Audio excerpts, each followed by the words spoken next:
to being true evolutionaries, where we are empowered to impact the evolution of human consciousness and culture, contributing to the ever-evolving story of human emergence. It is a radical stance, and it is not for the faint of heart. Seeing self as source is the radical stand we take together to access both our individual and our collective power. So I really see that as kind of just the first step in the empower the self, empower the collective. So it really goes hand in hand.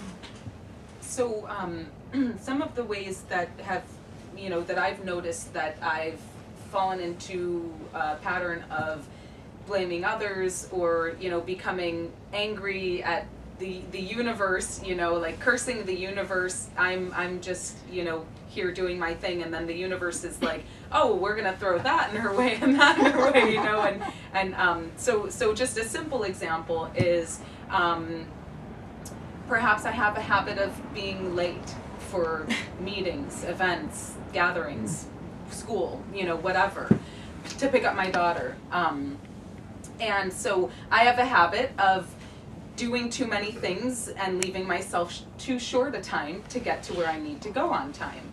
So I'm in the car and I'm tailgating people and beeping the horn, and my heart rate is rising and my blood pressure is rising, and I'm cursing everyone. I always get stuck behind slow drivers, this and that, look at the traffic lights, and so one way that I'm learning, that's just one very, simple example, is that, okay, as I desire to show up on time and in an easeful manner, getting there, driving safely, releasing the need to curse others and all of that, I need to leave home with, I need to make sure that I'm being responsible with my time, and that I am being conscientious that, if I have to be somewhere at 4 and it takes me 20 minutes to get there, that I'd probably best leave at 3:30, which means I need to be done doing what I'm doing by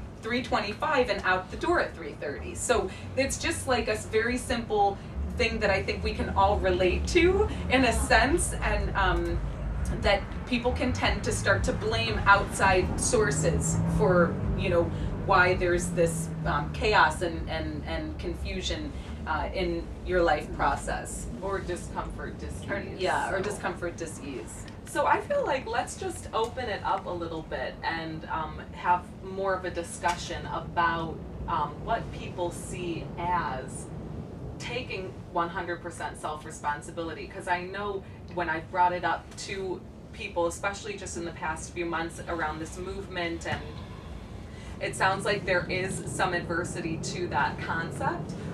So I'm just wondering if anyone has an example or a question at this time.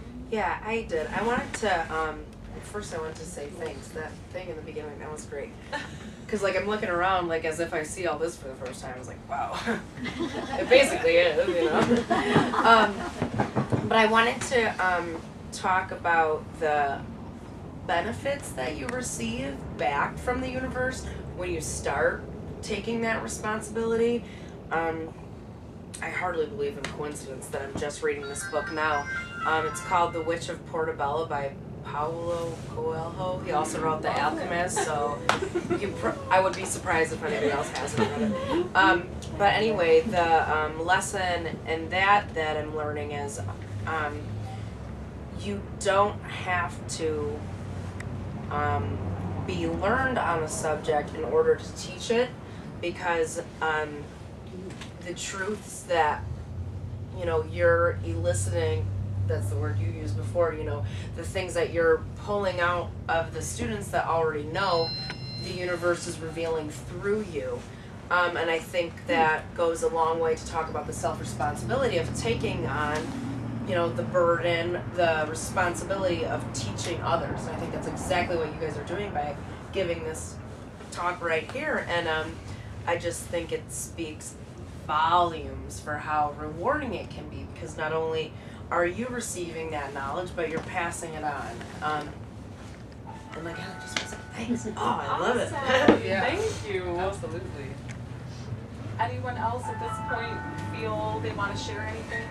Questions? So we are in this movement, and it's a movement of activists wanting to change the powers that be, whether they be financial or governmental. And so I want to just bring it back to who the hell are we? Who the hell are we to change anything? I remember Martin Luther King and Gandhi had to do these things that showed how morally righteous they were. And I got into debates with people online, and they were accusing me of being morally righteous. So that's just it. Who the hell are we? I don't know. I just wanted to put that in the mix. Could you elaborate on that a little bit more? Who the hell are we? ... So another debate, another thing that I've seen people respond to with anger is the rhetoric of the 99% versus the 1%.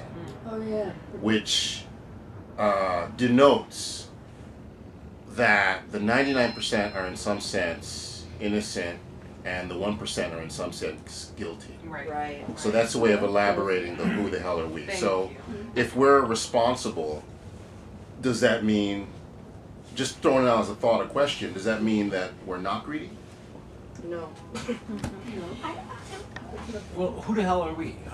If we take individual responsibility for the universe we create and be responsible for ourselves, to take responsibility for the universe, then the answer to who the hell are we? We are the people that are doing what we can to change ourselves, to see and influence the change in the rest of the world. So when we talk of Gandhi and we talk of Martin Luther King, that is exactly, especially with Gandhi, he did the change within himself, and it was the non-violence, the taking the energy of the world and channeling it through his own taking of responsibility. Yeah. I was thinking too literally and on a small scale, having done some work on myself. And at some points in life, a person doesn't even know enough to know that they're not taking responsibility for themselves. And so you've got to start somewhere. And how do you start with that somewhere? You can't always just read a book and respond to it if you're not ready for it. Or if you've got some problem that's so much more serious that you can't touch that yet. And I think that, So how do you deal with that? you know, I think, and it's great that we have the two sides of the spectrum, because I think, Karen, you're talking on a very large, broad, big scale, and then we have it right down to the minutest. The person has no idea that they're even responsible for things, you know, like, so how where's the access point in both areas? And I think it's true, you have to start somewhere. It happens differently for everyone. I think that, like, you know, when I first started listening to Eckhart Tolle, he talked about how it was one night of the dark night of the soul, and something happened in that one night, and he was transformed forever. And some people, it's just a gradual process that happens over time. So somebody, you know, when I think about, I feel like, Linda, do you want to jump in here? No, when Okay. you're done on, yeah. I think that, you know, when we talk about this movement, what I saw when I first started coming down here were people, like this one guy drove up, he had been a salsa student of mine, and he was like, hey, what's up? I'm part of the 1%. What do you think about that? And I was like, that's cool, like, why don't you come in and talk to us, you know? And then the person, because I've always had a little discomfort with this separation of like, they're the 99% and you're the 1%, and it's like, yes, and we're all in this together. Yes. But that's just my personal opinion perspective. No, So yes. I'm not going to push that on you here. But what happened was, standing next to me was a feisty, energetic young gentleman who started engaging this man and saying, "So you've been coming around here quite a bit. Why don't you get out of your car and talk with us?" And he was like, they started having a little back and forth. And he's like, "So, well, I am part of the 1%. What do you think about that?" He's like, "We're gonna put you all in jail." And I was